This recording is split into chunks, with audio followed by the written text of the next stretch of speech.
Les amis, bien le bonjour. En 1954, l'armée américaine avait acheté un Convair 340. C'est un avion extrêmement rustique, un appareil, technologie de la Deuxième Guerre mondiale, deux moteurs à hélice, des moteurs à piston, 46 litres cylindrés. Et puis, c'est un avion qui a volé une trentaine d'années pour l'armée américaine. Par la suite, on arrive dans les années 80, il a été remisé dans un désert, et normalement son destin à ce stade était de finir en boîte de conserve. En tout cas, il est resté une dizaine d'années, et puis il a été racheté par une compagnie de chemin de fer sud-africaine. Il a été donc emmené d'une certaine manière en Afrique du Sud, où il a commencé à transporter des touristes qui partaient en safari. Cet avion pouvait poser sur des pistes en herbe ou des pistes en terre battue, donc c'était exactement ce qu'il leur fallait. Ils l'ont utilisé en Afrique du Sud jusqu'en 2009, donc pendant assez longtemps. Par la suite, il a été encore une fois remisé dans un désert en Afrique du Sud en attendant de voir ce qu'on va faire avec. On arrive en 2018 et là, la compagnie ferroviaire, son propriétaire sud-africain, a décidé de l'offrir ou de le vendre pour un prix symbolique à un musée situé aux Pays-Bas. Donc, il fallait le transporter d'Afrique du Sud jusqu'aux Pays-Bas, donc dans l'hémisphère nord, en faisant un trajet intercontinental. Donc, dans le but de faire ce voyage, ils ont fait une grosse visite à cet avion. Ça veut dire qu'ils ont regardé sous les panneaux, ils ont tout démonté, ils ont tout inspecté, ils ont remplacé ce qui était à remplacer. Et puis, l'avion a été, entre guillemets, bon, il a 64 ans, il a été quasiment remis à neuf, dirions-nous. En tout cas, on arrive en juillet 2018, et là, il y a deux pilotes australiens qui arrivent pour le tester. Il faut le tester, c'est pas encore la traversée, mais ils voulaient voler un petit peu autour de Pretoria pour voir un peu comment l'avion se comporte et si tout est pile poil, comme on dit. À ce moment-là, l'appareil n'avait pas volé depuis le mois de février 2018. Ça faisait des mois et des mois qu'il était en hangar, subissant diverses maintenances. Donc c'était le premier vol au sortir de cette phase de maintenance.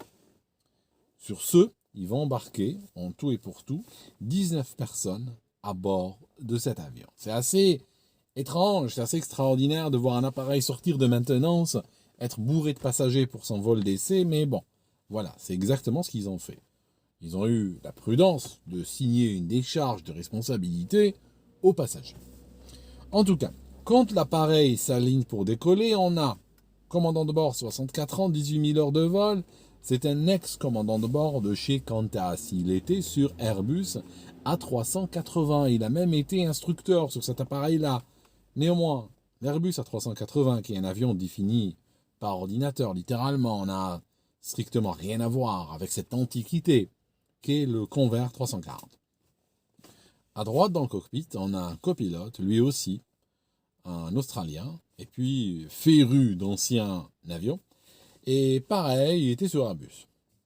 On a avec eux dans le cockpit un Sud-Africain, un mécanicien qui va s'improviser mécanicien navigant. Ça veut dire que c'est lui qui manipule les manettes des gaz et tout ça pendant les opérations. L'avion s'aligne, la tour de contrôle donne l'autorisation de décoller, mettre les gaz et commence à dévaler la piste à toute vitesse. Sur ce, le copilote va faire une remarque. On est à vers 80 km/h, 50 nœuds. Et là, il va constater que le moteur gauche, son instrument qui indique la pression au niveau de l'admission, la manifold pressure, eh bien, il indique une pression plus faible que le moteur droit, toute chose égale. Cette pression est plus basse. Cette pression est très critique. C'est une pression qui indique réellement comment se fait sur ces avions de type avec des moteurs naturellement aspirés. C'est une pression qui va montrer réellement comment le moteur est en train de performer. Parce que l'indique combien d'air rentre, finalement l'air passe à travers le carburateur, va recevoir du carburant, donc combien réellement d'air le moteur est en train de prendre. Et là, cette pression était plus faible.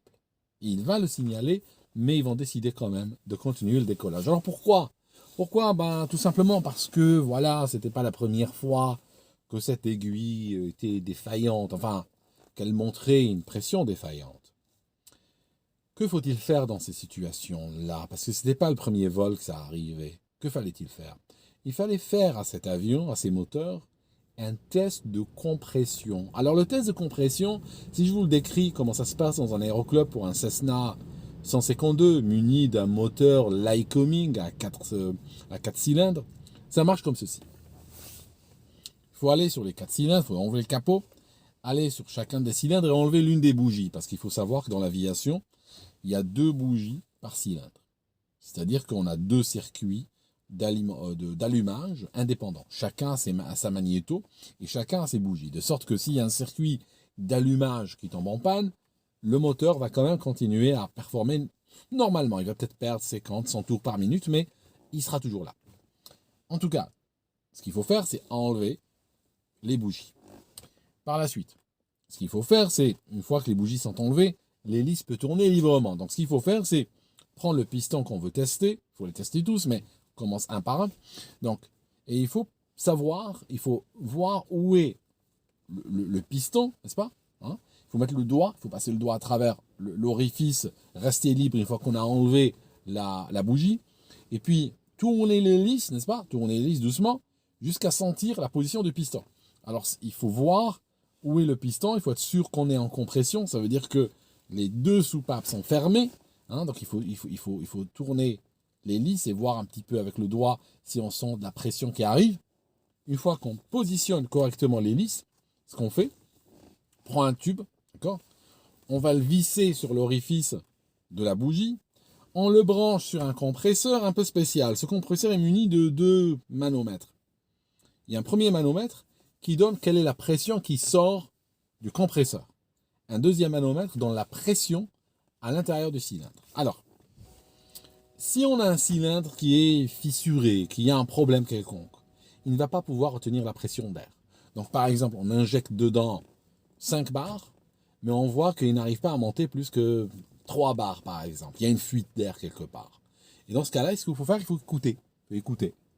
Alors est-ce que ça sort par le cylindre lui-même et ça va vers le carter? Dans ce cas-là, ça fera un bruit à un endroit précis du moteur. Ou bien est-ce que c'est peut-être la soupape d'admission qui n'arrive pas à se positionner correctement, les fissures et autres? Dans ce cas-là, ça sortira vers le carburateur.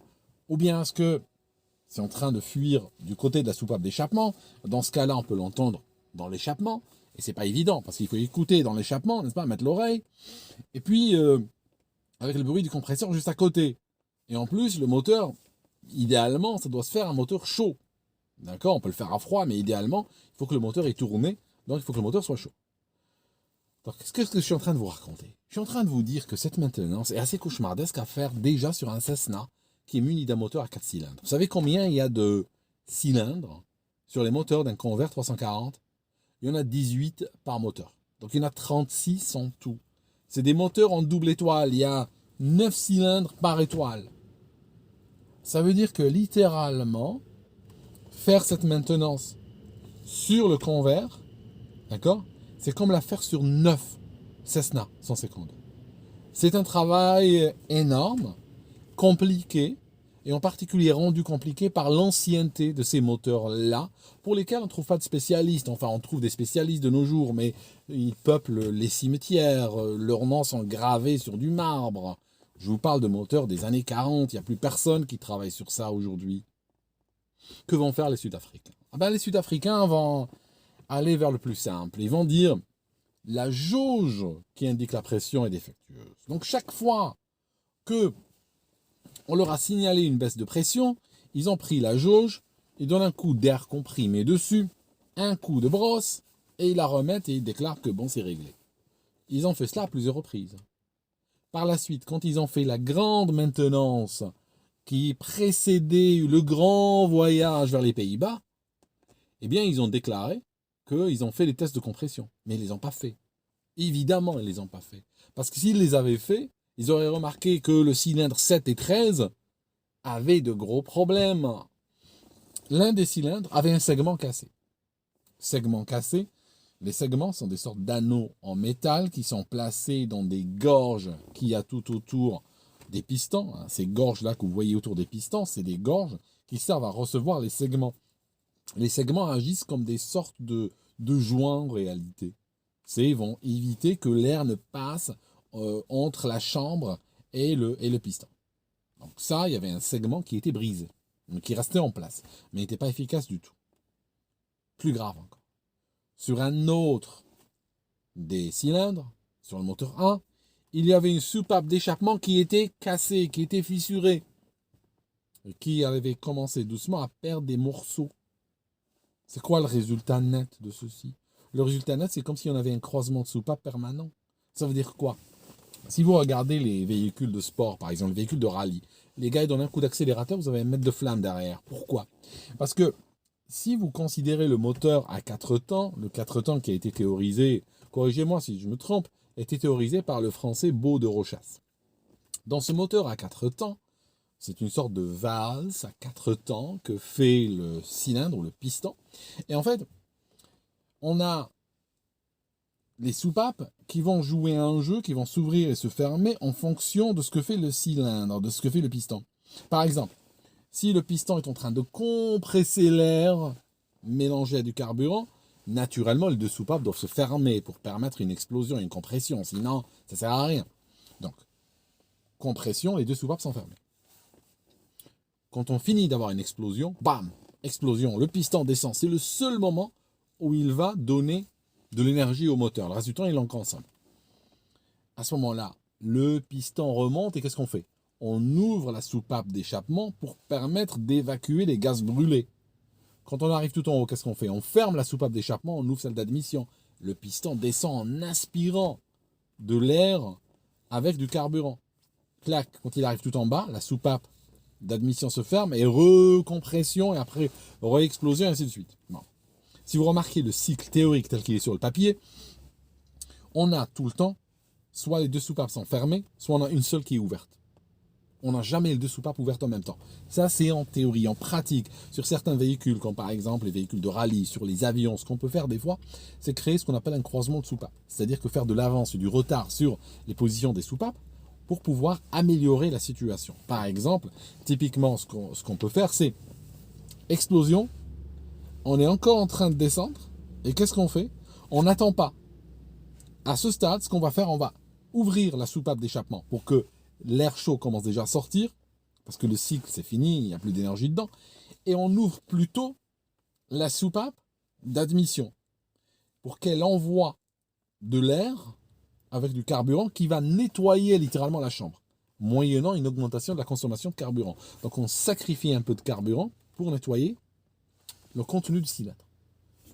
Si on fait cela, on a à un moment donné, si vous le remarquez, les deux, on a un croisement de soupapes. Ça veut dire les soupapes d'admission et d'échappement sont les deux ouvertes. Ça veut dire que potentiellement, on va avoir et on a de l'air mélangé à du carburant qui sort par la soupape d'échappement, qui va avec les gaz d'échappement. Que peut-il faire?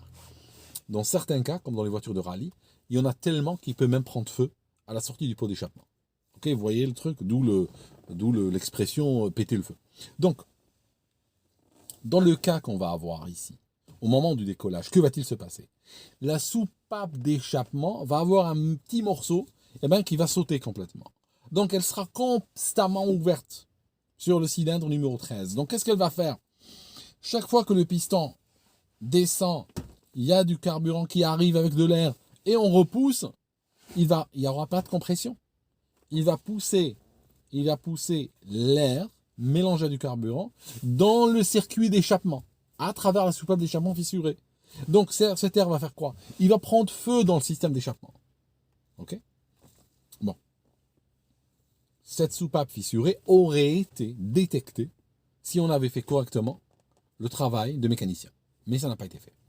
Donc, au moment du décollage, là, on a du feu qui commence à arriver dans le système d'échappement, et sur ce, le tube qui connecte le cylindre 18, se casse tellement il y a de la chaleur qui arrive dedans, et puis le feu commence à sortir sur le moteur.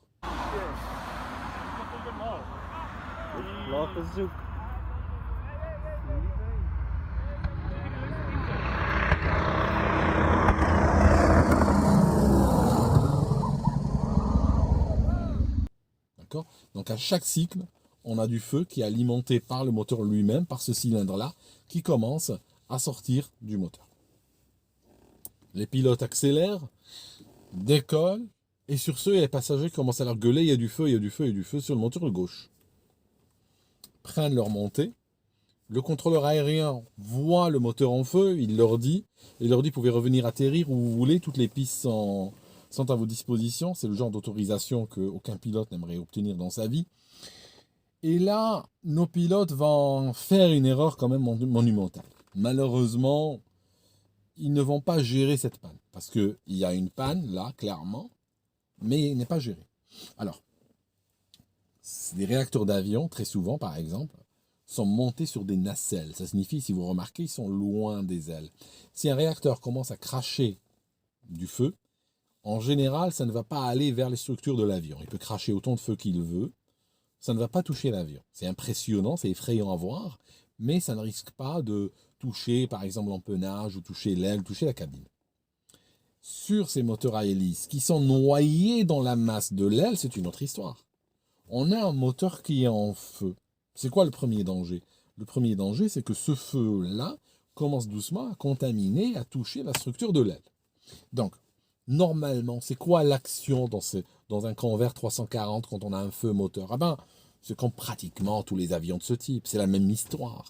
Il faut couper l'arrivée de carburant au moteur. Arrêter les pompes de gavage de carburant sur ce moteur.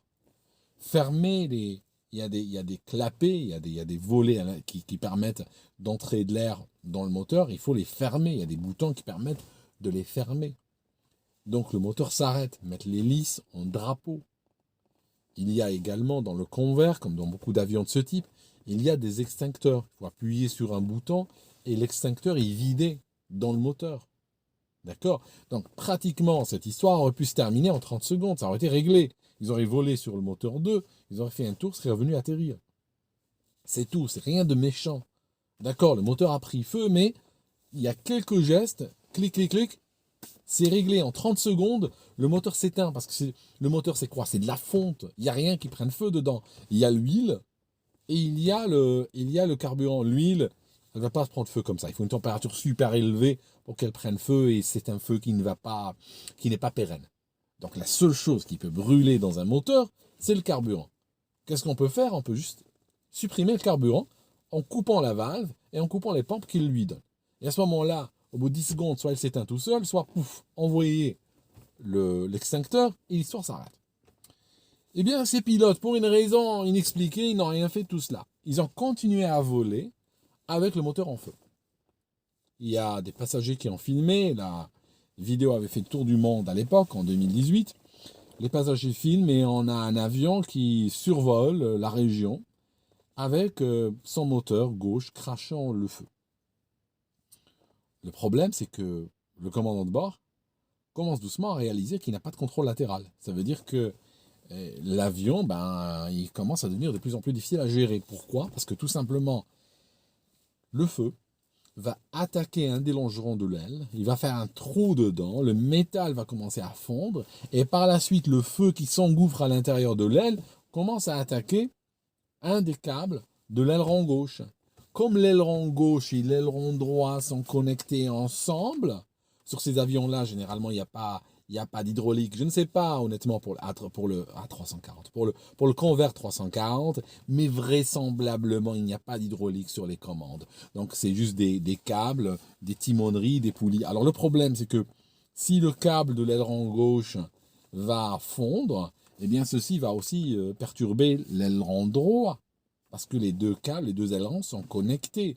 Quand l'aileron gauche monte, l'aileron droit descend. Donc les deux sont connectés par des câbles. Donc à ce moment-là, notre commandant de bord commence à trouver de plus en plus de mal à gérer latéralement. Bon, il y a toujours la gouverne de direction, mais c'est pas non plus, c'est pas l'Eldorado. Donc, il laisse l'avion descendre. L'avion commence à descendre de plus en plus vers le sol. Il cherche à faire un atterrissage de fortune.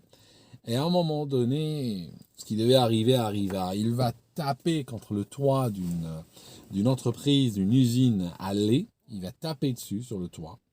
perdre l'aile gauche à ce stade. De toute manière, s'il avait continué à voler encore plus longtemps, il aurait perdu l'aile gauche en vol et l'avion serait tombé comme une pierre. Donc là, finalement, ce crash slash atterrissage n'était pas une si mauvaise idée que cela. Tout considéré. Tape, et après il finit sur un terrain vague derrière l'usine. Alors voilà ce qui s'est passé.